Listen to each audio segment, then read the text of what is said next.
Greetings to you everywhere you are watching us at this time. My name is Mike Adekunle. It's a pleasure to welcome you to another episode of The Citizen on Dove Television. All right, so talking about politics, we just want to discuss a little about politics, and we are going to be beaming our searchlight on party politics. We have heard in recent time as regarding massive decamping and cross-carpeting across party lines in Nigeria. Some are moving from the ruling party to the opposition party. Some are moving from the opposition party to the ruling party. And the way it is currently in Nigeria, it appears like the nation is turning into a one-party system. Now, what is the negativity or the disadvantage of having a democracy with a single-party system? What is the advantage or the positivity of having a politics or a democracy of opposition? And do we still have opposition parties in Nigeria? We have had the likes of so many other parties apart from the ruling parties. The ruling party is APC. Supposed opposition parties, say PDP, Labour Party, ANPP, and the rest of them, even SDP. But these parties I'd mentioned outside the ruling party, are they in position or are they rightly positioned today to checkmate or to play an opposition party even to the ruling party? All these and many other things we need to know as regarding party politics are what we are going to be discussing today on the program. So it is my pleasure to welcome with me in the studio someone who is a party member, a politician, and of course, a child of God, who is also an evangelist, a drama evangelist, of course, and I said earlier, a child of God, to the glory of God. So I have here with me Are Evangelist Kolade Segun Okeowo, MD CEO, Ilusomi Oil Palm and Farms, and also the CEO of Zion Stone Media. Good to have you with us, Are. Thank you. Thank you Pastor. so much. It's nice being here. Really appreciate you. And thank you. Each time we call on you, you always at our beacon and call. We really say thank you to you. My pleasure. Thank you. Pleasure. Thank you, sir. Thank you. Nice outfits. And of course, it actually depicts, I think, a politician. No, just call me a Nigerian. An African. You would not like to be addressed as a politician. Well, you don't like them, right? The way politicians, the way the acronym politician in the Nigerian sense tends to have a negative, like a negative undertone. I'm not a professional politician. Yes, I'm into politics, and I'm proud that I'm into politics. Okay. I even like to call myself a missionary in politics. Okay. And an activist in politics, a missionary in politics. I would rather a missionary in politics. Missionary in politics. So what is the mission? What is the evangelistic view when you say bringing godliness? Jesus said, "No one lights a candle and puts it under a bushel." Yeah. You know, you cannot shine light inside light. The only place where light has relevance is inside darkness. Okay. So if every light runs away and runs into light, what happens there? There will be a clash of lights. And I hope this your light will be given chance to shine. Nobody gives light to shine. Light shines. You don't give room to light. When light, true light comes, darkness will disappear. Light does not beg darkness. Well, there are some that are of the opinion that you must be called as a child of God into politics. Yes. Were you called, or do you believe in calling into politics? The moment you are a child of God, there's a light that is given to you. Yeah. You have to shine that light in darkness. Now, the darkness may differ. You know, the secular world is there's darkness everywhere.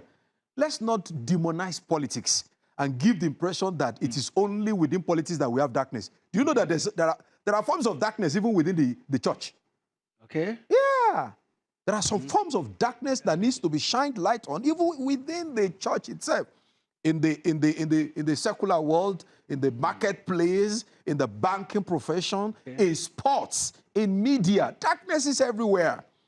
And so as a child of God, you are called to shine light inside all kinds of darkness. So it's a matter of making your choice, or where you find yourself is the place to shine Your light. And if you go there as the light, it's also incumbent on you to decide whether to shine or to hide your light. Aha, that's another way to look at it. Okay.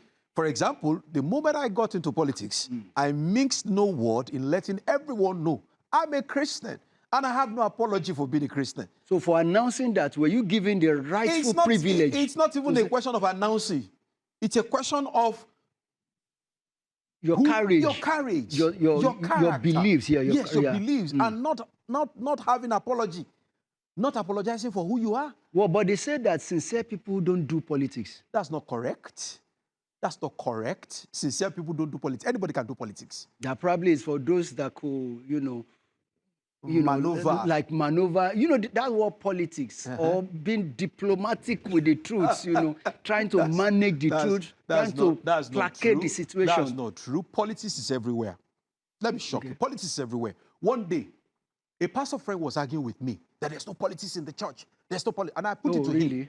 And I put it to him. I say, sir, when the youth leader in your church and a senior deacon, one of the senior pastors or one of the senior elders in the church have a clash, and you know deep down in your heart that the deacon is wrong, the youth leader is correct, right. 100% correct, and the senior deacon is 100% wrong. He said, how do you handle it? He sighed and he said, well, that one requires some wisdom. Okay, so then I said to him, what wisdom does it require? He said, I have to be careful the way I will present. I said, that's politics. My father defined politics as the management of mischief. Management of mischief? Mischief. Wow. The ability to manage mischief. And now tell me, where is it that mischief does not stay? Mention a place to me where there's no mischief. It's everywhere. It's everywhere. The ability to manage. So when you talk about maneuvering, diplomatic, and this, that happens everywhere. It happens everywhere. You say the truth, but sometimes you need to be careful the way you present the truth. Jesus, don't quote me. I'm not saying Jesus was a politician. Okay. But they came to Jesus. They said, this woman has been caught in adultery. Should we cast the stone and kill her? The law says she should be killed. Yeah. Now, Jesus didn't say kill her. Jesus didn't say don't kill her. He scribbled some things on the ground and said, whoever does not have a sin, has no record of sin, let him be the first to cast the stone. Now, that's wonderful. That's a management of mischief. Because if he said, those people came mischievously. If he said, kill her, that's trouble. If he said, don't kill her, that's trouble. They also came to him and said, should we pay taxes to Caesar? If he said, pay taxes to Caesar, trouble. If he said, don't pay taxes to Caesar, trouble. That's mischief. Now, there was a management of mischief there. He said, show me a coin. Whose picture is on this coin? They say Caesar. They say, give unto Caesar what belongs to Caesar, and give unto God what belongs to God. That's a management of mischief. Wow. So if you ask me, who has been my first teacher of politics, I'll tell you who he is. The one who knows how to manage mischief best. I just mentioned his name. So how best can you now manage now? Okay, would you tell us now that some of what we have been experiencing in Nigerian politics has been mismanagement of mischief? Somehow, the inability to manage mischief very well can lead to crisis. And that has been what we have been seeing. I'm not claiming to be a master of management of mischief. No, nobody is, except only our God. And our Lord, probably our Lord Jesus Christ, is the best management of, best manager of mischief. Okay. But when you are able to properly manage mischief, you will know there are times you will tell somebody, you are lying, and you don't use the word liar. For example, if I say, sir, you are being thrifty with the truth. You are being thrifty with the truth. Now, that's not abusive. Yeah. But it's as good as saying you are a liar. You are a liar. It's the same thing. It's the same thing as I saying, get sir, you are a liar. You are a liar because Yes. you are not actually. Yes, sir, I think you are being thrifty with the truth here. But have you seen, it has happened to us in Nigeria that Yeah. some people who were given appointments Yeah. into some offices, Yeah. political offices, they voluntarily resigned, saying that their own beliefs and ideology is not, going well with what is being practiced in those offices. And they voluntarily resigned. I can't rule out the fact that you may get to a breaking point where the honorable thing to do is to step back. It happens everywhere in the world. That people get to a point where they realize that I can't go forward in this situation. And there is no how they could press forward or they could have their way. Well, one of the most difficult creatures to manage are human beings. In fact, somebody I even said it's easier to manage animals than manage human beings. Of course, that's the truth. You may get to a point in politics where you may have to throw in the towel. There are situations like that. I have been there. I've gotten to a point where I took a decision that, okay, if it's not going to be possible going front, I better go back. I got to that point. Could it be that such experiences and witnesses or such things, could it have informed decamping, leaving a party to another party? Say, in this party, I can't have my way. Let me cross carpet. Let me decamp to another party. Well, the decamping that we have been seeing in Nigeria, I may not want to agree that is based on ethics. Okay. May not necessarily be based on morals. Most of the camping that we are seeing are based purely on selfish interest. Personal interest. Personal political ambitions. When the Nigerian politician realizes that his ambition is not safeguarded in this party, then the next thing is cross-carpeting or to move, decamping. So the camping that we have been saying in Nigeria may not necessarily be as a result of, well, I need to keep my integrity, I need to keep my watch, I need to keep my standards and all of that. The most that we have been saying are based on interest. And that's why the first rule in Nigerian politics is there are no permanent enemies, there are no permanent friends, there are only permanent interests. The youngest politician in Nigeria, that's the first lecture he gets. So it's about personal interest. It's about personal interest. If anybody is to decide to say, okay, I'm going into politics, even a child of God, even you, what comes to your mind first might be personal interest? No, I'm not talking, I'm talking in the sense of the Nigerian politician. I'm not saying that is correct. Okay. That's not correct. As far as I'm concerned, that's not correct. So unfortunately, unfortunately, the Nigerian politics is governed by personality interest of personality, rather than the interest, the common good of the party, the common good of the nation, the common good of the government. It's more of, if you can't give me what I want, I go to the next place. And that's not what democracy should be. Government, I mean, we define democracy as government of the people, for the people, and by the people, for the people. It's not about God, but the way we are doing it here, it's about government of me, by me and for me. That's the way we are doing it in Nigeria, and that's wrong. It's not going to work. It's not going to work. And that's why we are having the problem we are having in Nigeria. When did this start? Historically, it's... because it's most likely that when you know the genesis of a problem, it might be possible for you to retrace, to nip it in and the bud, find a way of making a U-turn to start correcting the trajectory. Let me say that historically, if you look at where we are coming from, I think the genesis of our problem is the genesis of our pre-colonial years, where power seems to be embedded more in personalities than institutions. Okay, building personalities rather than building institutions. From the pre-colonial times, we were not able to distinguish between the personality of our rulers and the system, the structure. For example, the Obas in southwest Nigeria, the Emas in northern Nigeria, formed a cabinet of their own. They were gods in their own. And so that translated into, the democracy we are having, whereby, the person who is in charge becomes the Lord of the manor. Whereas that's not supposed to be the case in democracy. In democracy, you are only there by the will and the wish of the people. So you are subject to the people. Unfortunately, our pre-colonial experience was not like that. The Oba is not subject to the people. He's not there by the wish and the will of the people. He is there by the wish of the gods. According to them. He's there by the wish of the God. And he's Kabio Kosi. That is unquestionable. Nobody there questions a king. Nobody questions him. So we carried that into democracy. So the governor believes that he's a Kabiesi, whereas nobody can question him. The senator believes he's a Kabiesi.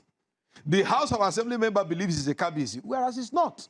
Realities are beginning to dawn on them now. Now, with the way, with our nascent democracy having grown this far, truth is dawning on everyone that you are not a Kabiesi.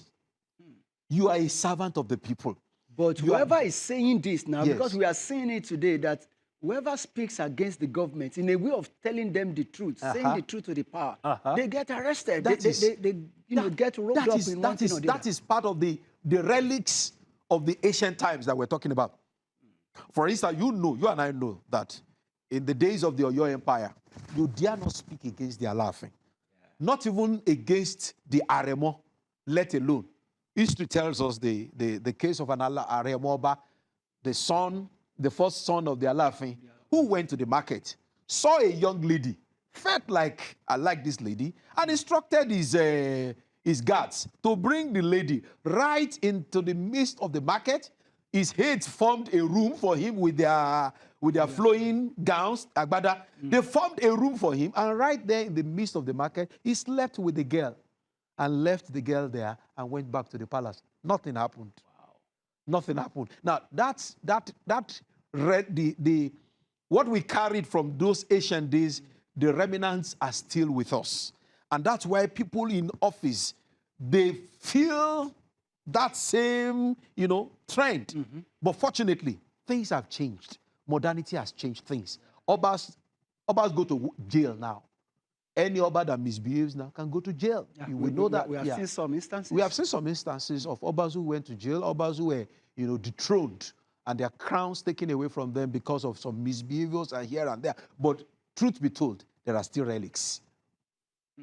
So how do we get to the point of correction of some of these things? By ensuring that politics now start turning from personal interest to people's interest. See, you cannot divorce a man from his background. You cannot divorce a man from his background. The Bible says, righteousness exalts a man, a nation. Sin is a reproach unto any people. Now, we are saying in essence that it takes only the righteous to bring righteousness. It takes only the righteous. Who are the righteous? Not necessarily Christians, because a Christian in the sense of personality may not truly be righteous. Although it is expected that a Christian be righteous. But is every Christian a Christian today? We have so many of them, even in power, as we speak. Thank you. Thank you. Let's talk about people who are righteous. The righteous. Those who know what to do rightly at the right time. Those are the ones who can change the nation. But many of them who probably we perceived as being righteous, there are some of them that we see that, if this person could be in the cabinet of this government, fine, we are good. And some of them enter the cabinet, and before you know it, they withdrew. Unfortunately, politics is a game of numbers. That's another tragedy of politics. We are not having a military rule whereby somebody will go to office and say, I decree, and decree, and so shall it be. No. Unfortunately, politics does not work like that. You still need a team. And if you are a righteous man, one righteous man, in the midst of many unrighteous people, it's another tragedy. It's another tragedy.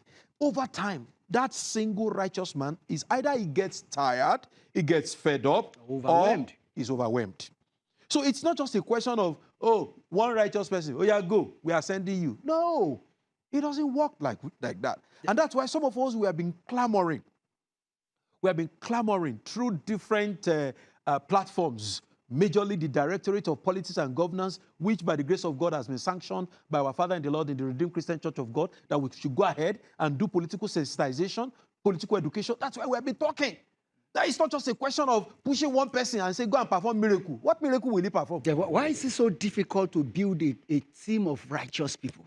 Because, like you said, now yes. a righteous man or probably a candlelight might not do much in the midst of a thick darkness. I agree with you. So why is it so difficult, to build a team of righteous people? And that will lead us into getting involved in party politics as a righteous person and not necessarily waiting for appointments. Yeah.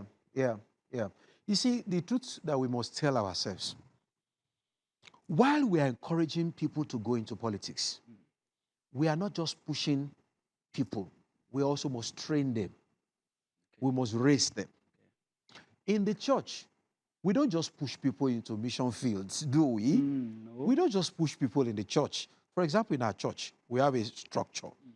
You don't become a pastor until you have gone through, you start from Bible, believers class, baptismal class, workers and training, school of disciples, Bible college, and all of that. These are structures that people go through. All kinds of training, all kinds of orientation, indoctrination. Before they, we can say, okay, now we ordain you as a deacon to start with. After some time, assistant pastor, and then finally you become a pastor. That's a procedure. But can I put it to you? Despite all these procedures, do we still have people who misbehave? Yes. Do we still have people who mess up?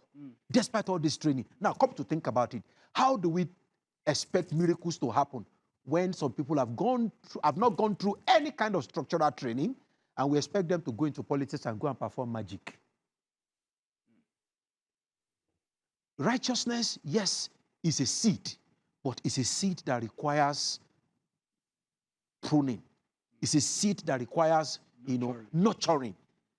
People must be nurtured in the way of politics.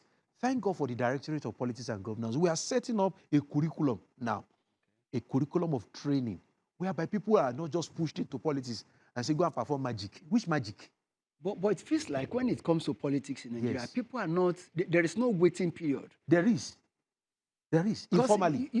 Informally, there is. Because there is this agitation with people that I want to go. And the next thing will be I want to contest. Yes. I want to go for House of Assembly. I want to go for Senate. I want to go for Rep. I want to go for a governorship. Informally, in politics, there are periods.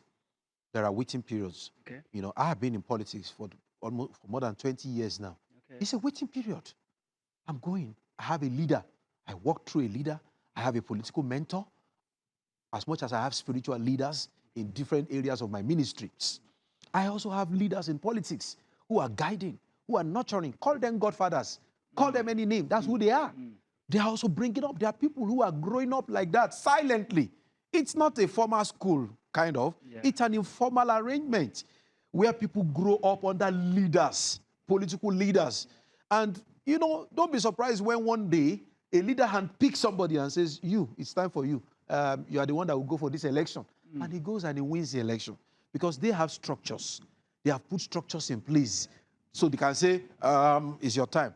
Now, you don't just get into their midst and say, the next thing I want to do right now, I want to contest. It's hard many times. It's hard. And that's why many times you see wrong people in office. They are not qualified in the sense of being qualified for that office, but because they had been faithful in that structure. I can mention some governors in Nigeria that ordinarily they are not supposed to be governors, but they have been, because they have been in the structure. They have been online. They have been on the queue. They have been in the structure. And now it's their time. So that is it. They have been in the structure. So I think the church must pay more attention to raising political leaders. We are not raising them. If we look at somebody and say, oh, his name is John Paul. Oh, we say he's a Christian. Christian? By name. It might even be a Christian by truth. But the question is, he went into politics not on the bill of the church. He went into politics not on the support of the church. There are other people who supported him. There are other people who gave him the platform. Now, how do you expect him to be loyal to a sector that did not give him the platform. He would rather be loyal to the sector that gave him the platform. And that's why many Christians... That is the party. The party. It may not even be the party. Structure. Call it structure. Because even within party, there are structures. Now, let's break it down. Let's look at, okay, what informs my decision to choose a party? Okay, I've listened to you. I love it. I want to join a political party. Which political party or what should I look at to say this is the political party I want to join? At what time would I say this political party is no longer helping me? I need to decamp. What informs my decision to decamp? And to what party do you feel, okay, after this party, I need to dump this party to another party? Pastor Mike, unfortunately, the way politics is practiced in Nigeria is not a politics of ideology. Okay. It's not a politics of ideology. That is why you find it that a politician can be in APC today, he moves to PDP tomorrow, from PDP, he goes to Labour. He returns to PDP. And then he jumps one day and he said, I'm going to maybe ANPP. And as he goes around in all these parties, he doesn't feel like a fish out of water. In any of the 4 parties that I've mentioned, he doesn't feel like he feels very welcome, very comfortable. He's comfortable in all the parties. So it is not a part, they are not parties of ideologies. They are rather built on a determination to win election. Look at what just happened in these states, Delta State. Yeah. No. And the ruling party said, okay, you have become, now you are welcome, and we surrender to you the leadership of the party in the state. You are our leader, you know, go on. And you feel like, okay, this person has been on the opposition for many years. Now he has joined the ruling party, and you welcome immediately and handed over leadership of such party. That's exactly what... That speaks to what you said right now. That's exactly what I'm talking about. Now, look at what happened in Delta State. The man who led that decamping process, who was he? Okowa, former vice presidential candidate of the other party. Of the opposition party. And when are we talking about? When were we talking about? When did they contest election? 2023. Just about 2 years ago. Yeah, about 2 years ago. 2 years down the line, he was a vice presidential candidate of the opposition party. And in just 2 years, he jumps that party and he flows into the ruling party. Now, what does that tell you? It's all about... Maybe he has seen something. What has he seen? I will not tell you, but we will talk about it. But let's go for a break. Maybe he has seen something. What has he mentioned? You probably will have seen better than I do. You must have seen something. So viewers, we shall be back after this short break. Please stay with us. Welcome to a platform for a robust, inspiring, and engaging conversation in the world of politics and governance, business, education, and more. And concerning you as a citizen and your civic responsibilities. Watch The Citizen on Dove Television at 1 p.m. every Tuesday, West African time, and a repeat broadcast every Thursday at 11 p.m. The Citizen, we are all in this together. All right, welcome back, and thank you for still staying with us. And we've been looking at party politics and majorly around the fact that we all need to be informed and be educated about politics, because politics now is a major course to be studied. You don't just feel, okay, I'm interested, and you jump into it. You must know how.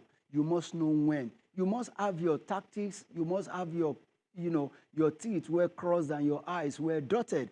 And that's what we are still looking at with our evangelist, Kolade Segun Okeowo. And thank you so much, sir, for your time with us so far. Thank you. So before we went on the break, we were looking at, okay, at what point do we decide to say, I'm tired of this party, I want to move into another party? At what point do we say, okay, this party is no longer favoring me, I need to change and all that? What will inform my decision? And we're looking at the case of this Delta State, as a case study. Probably the leader there at the opposition party before, as it were, Okowa, probably he has seen something. That's what I asked. A former vice presidential candidate of the opposition party. You are so party. particular about that one. Less than 2 years after the election. I think it all boils down to the question of interest. where does my interest lies? And where You mean there's is my... nothing like calculation? Of course. Maybe it's calculating towards 2027. Exactly, that's about interest. That's what we're talking about. It's all about interest. Okay. Now, as far as we know, there is no known crisis in that party that will warrant that large scale Of decamping. decamping. We don't know of any such. So it all boils down to interest towards 2027 and beyond. Now, it's not a crime per se. It's not a crime per se. However, it all goes down to show that the Nigerian politician is not too interested in his party as such. Okay. He's only interested in what the party can offer. And when the party can no longer offer that opportunity, then the next thing is to look for another party, to join. But my concern, my bitterness is that when you move from one party and you join another party, you are still not like a fish out of water. You are still very welcome. You are still very much at home. So it means that, the it shows clearly that there is no ideology that could... Exactly. It's the same thing. If they were not the same thing, Mr. A should not move to next party, and come back to his party and still feel the same way. It shows that there's no ideology. In developed democracies, when you move from one party to another party, you feel that I'm losing something. I'm strange, this doesn't look like where I'm coming from. That's how it's supposed to be. But unfortunately, it's not like that. Are you worried that we might gradually be tending towards one-party system? I don't think so.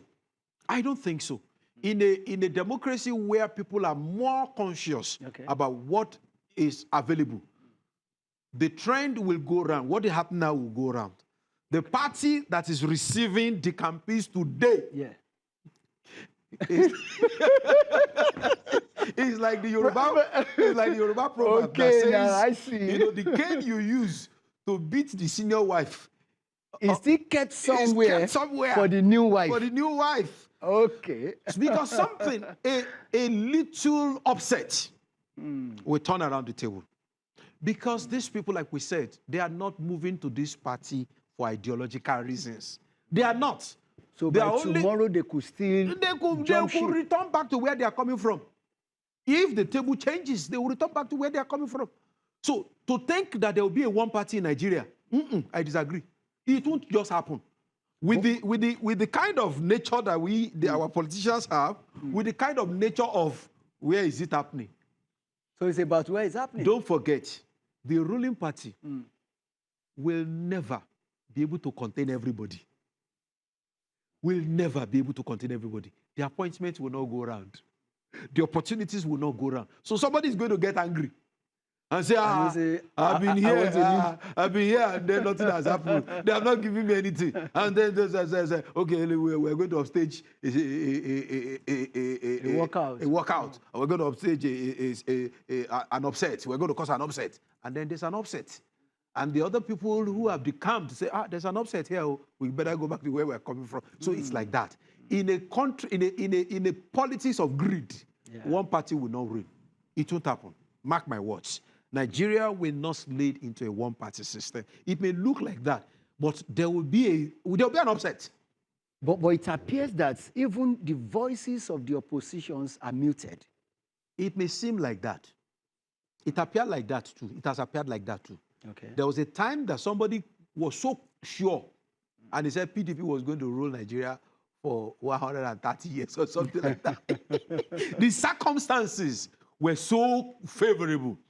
The circumstances looked like Nigeria was going to be in the hands of PDP forever. For a very long time. Now, I'm talking to you now as a neutral person. Forget about the party I belong to. The person felt so comfortable. And he said, wow, PDP is going to rule Nigeria for 130 years. Now, with benefits of what we know now, we know that that has not happened.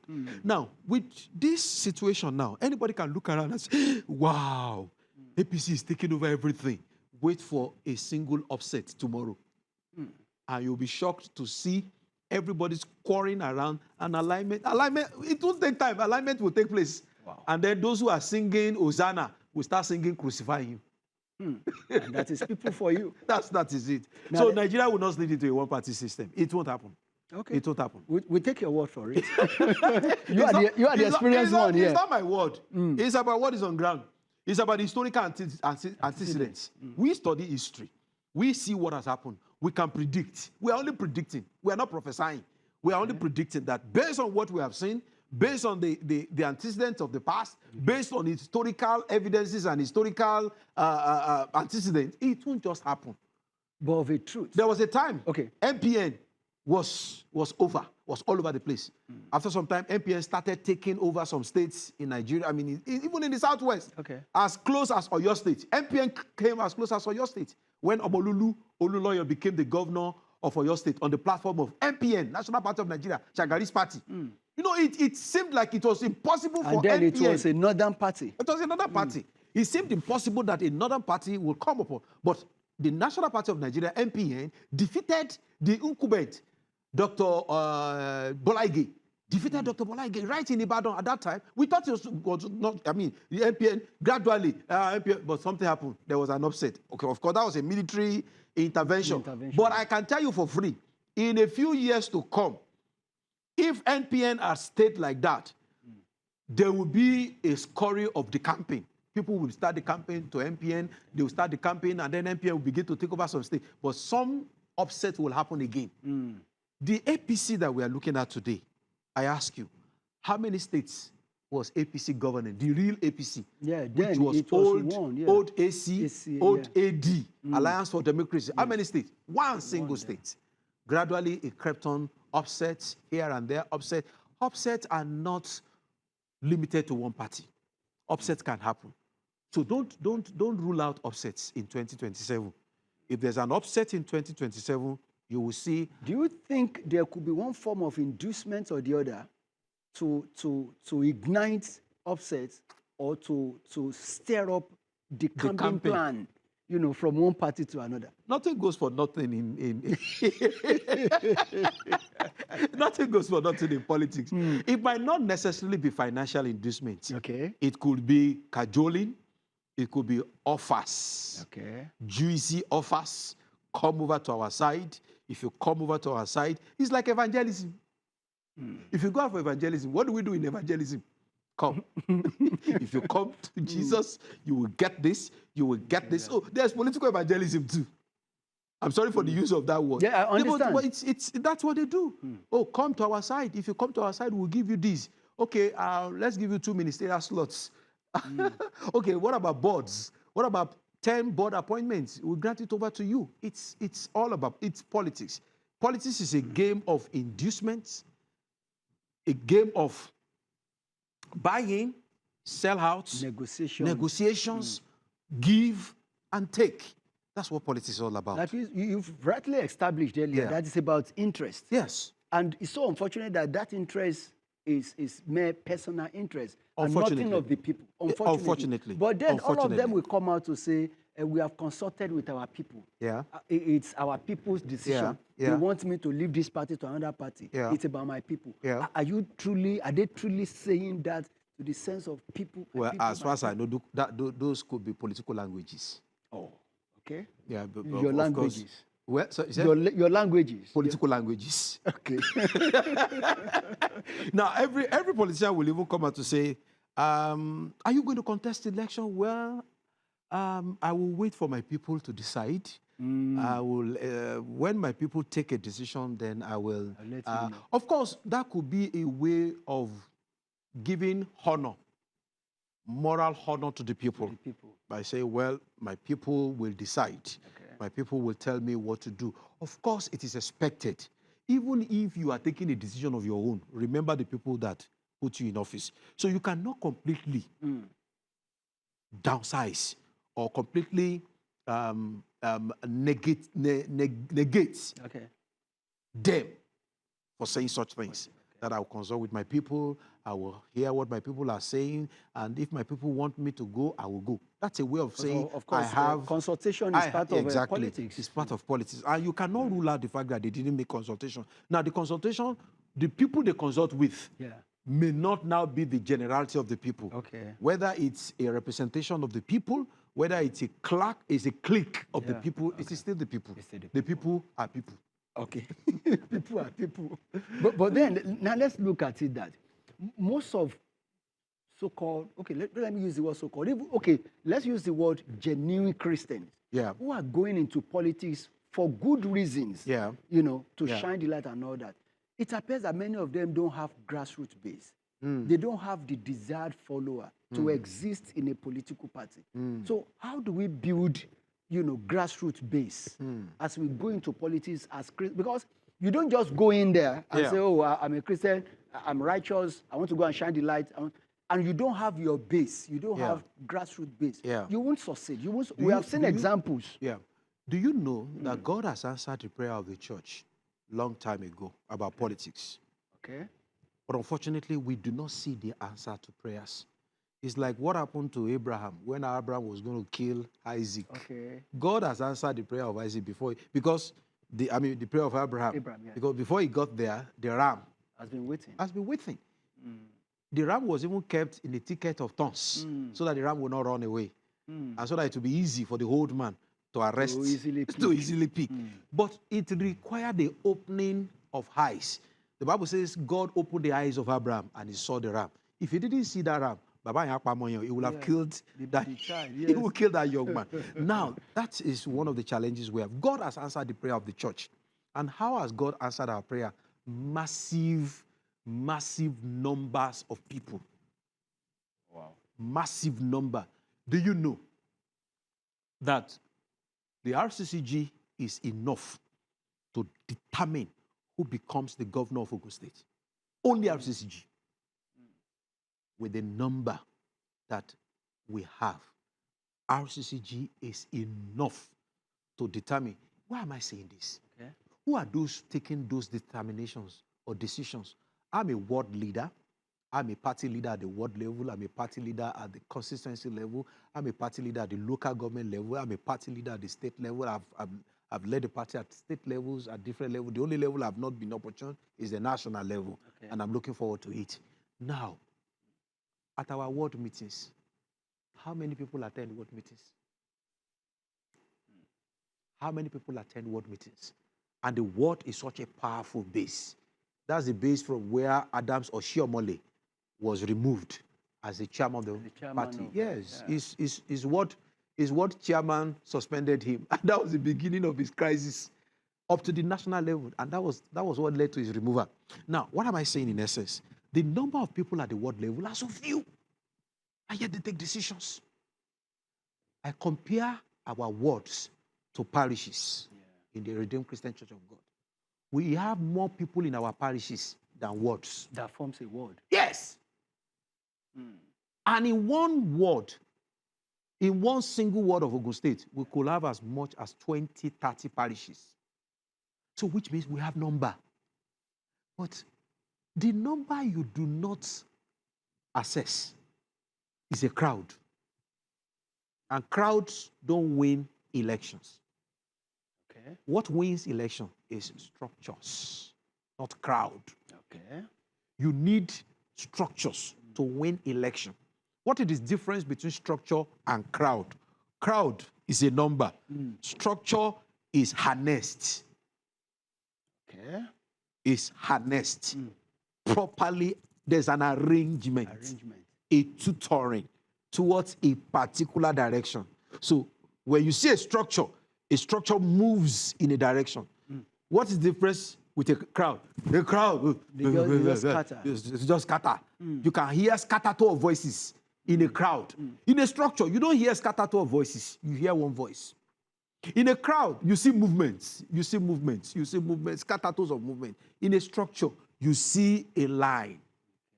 A line. That is what we have not been able to do. We have not been able to grow our crowd into a structure. Do you know, I've shared this in many circles, in many fora, where I had opportunity to teach political education. Oh, by the way, you are the in what's it called? DPG, Directorate of Politics and Governance. Yes. You are the political education or political. I'm the National Director of Education and Training. Education and Training Yes. in that arm. Yes. Okay, so you've been going out from state to state to Yes. campaign and to talk about Yes. Christians coming into politics Yes. and all that. Yes. So what has been your experience? What has been your challenges, setbacks, and all that? Our experience has been that our people are truly ignorant. They don't know many of these things. What our people are actually waiting for is a miracle. We are built to expect miracles. Thank we are you. Christians. Yes. So we are expecting that something will just happen suddenly, and then there will be a government by God Himself. That's the and so the And prayer. that is why we've been praying. I'm sorry, it doesn't happen that way. Wow. It has never happened like that in any nation of the world. So it's not going to happen here. I'm sorry to disappoint many viewers that things don't just happen like that. When you pray, God gives resources. He gives enablement. You use the resources. You use the enablement to activate your prayer point. I'm asking God to give me food. He provides foodstuffs. What is the next thing for me to do? You have to go and cook. I have to go and cook. You don't wait for God to come I and don't have cook to wait for the God stuff. to cook for me. That is the thing. So if God has provided the food stuff, then you go cook. You go do the cooking. So I'm saying that the answer to our prayers has been, God has given the answers. And what has the answer? Number. Huge number. What do politicians respect most? Number. What do politicians fear the most? Number. Let me paint a scenario. Okay. Now, if a parish that can boast of 100 members, a parish that can boast of 100 members, adults, voting age adults, decides to take over a ward within its area of operation, it's easy. Tell me how. Ask me how. How? Send 20 members of the church to attend meetings. Pick one of them as the leader of that group. Attend the meeting first day. Attend the second meeting. At the third meeting, let the leader of the group raise up his hand To talk. and say anything. Let the remaining 19 say, correct. Correct. You have spoken. Well done. Even if what he has said Is rubbish. is rubbish. Yeah. First time, second time, third time. Repeat it. Let the remaining 19 say, yes, Yeah. excellent, correct. You know what they are doing? Yeah. They are setting him up for leadership. By the time you are moving towards the Congress of the party, 19 people has become 25, they have become 30, and 30 people are saying this guy must be a delegate. Must be a ward delegate. Must be a ward delegate. Or else there will be trouble in this party. Of course, there will be no trouble. There will be trouble in this party. If this guy does not become a You delegate. threaten trouble. He said, there will be trouble. We're going to leave this party. We're going to leave this party, all of us, including all our other members. All our other members. Even if Scattered you don't all have over, them. scattered all over the world. We're going to leave this party. All of us, we're going to leave this party. The chairman of the ward will call for a meeting. Let me not talk too much. We don't know who is listening. No. That's a strategy. When we get to classes, when we get to political education classes, we'll talk more. Man, this is a wisdom we need to get as a church. Now, quickly, because of time, let's talk about financing now. All right. Because what you just said right now, the tactic you just gave right now, I'm sure it's not limited there. You know, it will involve financing. Yeah. You know, of course, you need to dip your hands into your pockets at ward meetings. When you get, they say you have to put your mouth where your money is. You understand what I'm trying to say? So, even as a church, how do we support our candidates? Do you know, sir, we have been well prepared for political assignments. And God has answered our prayer. What they are doing in politics is not difficult for us to do. In fact, we are used to doing it. They are what we are doing They are already. what we are doing already. They are things that we are already used to. It's just that our focus, that's just the problem. This is where we focus. We believe that this other way is not of God. All we just need is a change of focus. Yeah. What is difficult in serving food for 100 people? Is that a big deal for us? Have we not been doing it? Yeah. CSR. They call it stomach infrastructure. We call it CSR. Is it not the same thing? It's just, All right. it's just a difference of nomenclature. Our evangelist Kolareshego, okay, I must thank you. But before I let you go, please, because I always look for opportunities for our people who are, always watching us by the grace of God. So please tell us about Ilusomi Farms. Thank you very much. We are into rainy season right now. Yeah, People need yeah. to go back to farm. Yes, I am a strong advocate of farming, and I have put my voice where my mouth is by engaging in large-scale farming. I believe very strongly that oil palm, for example, is another oil. Do you know that palm oil is more expensive than petrol? How much do you buy a liter of petrol, for example? Is it not 920, 940? How much is 1 liter of palm oil? I've answered the question. So, A liter of palm oil is more expensive. So if I'm able to produce 1,000 liters of palm oil, I will be richer than the man who is having 1,000 liters of petrol in his petrol station. Because my my palm oil is more expensive than petrol. And that's what many people are not looking at. Now, farming could be tedious, expensive, but it pays over the years. It's God's grace for us in Africa. It's God's grace for us, especially in Southwest Nigeria. There's virtually nowhere you turn to in Southwest Nigeria that is not fertile, hardly. So we just need to conclude this way that if you are interested, if anybody is interested in investing in oil palm farm, they should contact you. Very well. And of course, you can do that by getting to us through the phone lines and contact addresses you see on your TV screen. So thank you so much, as I said earlier. And this is very informative. It's an eye-opener. What you just shared with us today has been very, very profound. Thank you so much, sir. Thank you very much. And if you have been blessed, really been blessed and educated by this episode, kindly share with like minds. Please, let us circulate it. Let people get to hear some of these things we are saying. It will really help us as children of God. Even those who are not even with us. You understand what I'm trying to say? Let us share it. Let us make it go viral and let people be blessed and be informed. Political enlightenment is key. God bless you all. Thank you for watching. My name is Mike Adekunle. I'll see you next time. Have a wonderful day.